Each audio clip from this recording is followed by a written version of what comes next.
Have you ever heard of the Great New England Vampire Panic?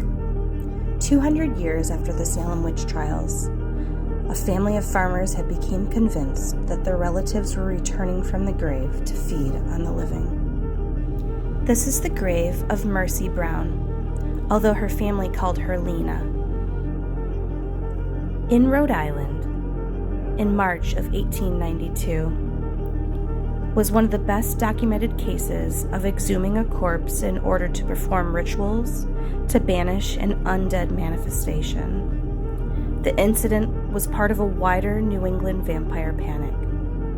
The disease, tuberculosis, sometimes referred to as consumption, took many family members of the Brown family.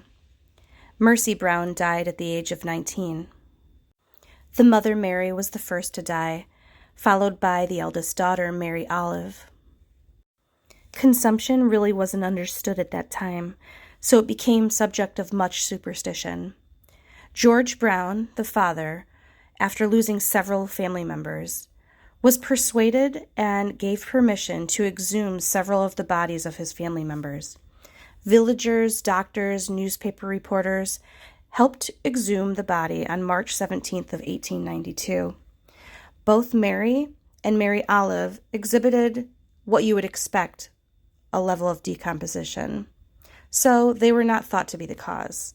However, Mercy exhibited almost no decomposition and still had blood in her heart. They took this as a sign that the young woman was undead. Mercy's heart and liver were burned. The ashes were mixed with water to create a tonic, which was given to the sick Edwin to drink as an effort to resolve his illness and stop the undead. The young man died 2 months later. What remained of poor Mercy's body was buried here in the cemetery in Baptist Church in Exeter after being desecrated.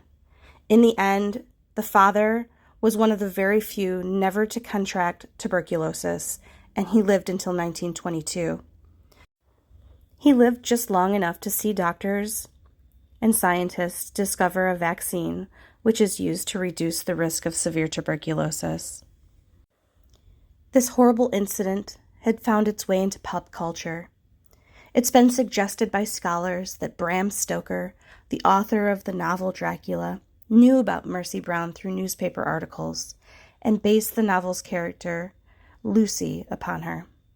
It's also been referred to in H.P. Lovecraft's The Shunned House, and the incident was the inspiration for a short story called So Runs the World Away.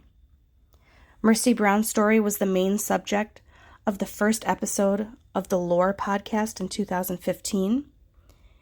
The Monster Quest episode of Vampires in America investigated this case and used it as a reference in the investigation. And even the American rock band Clutch has a song titled Mercy Brown.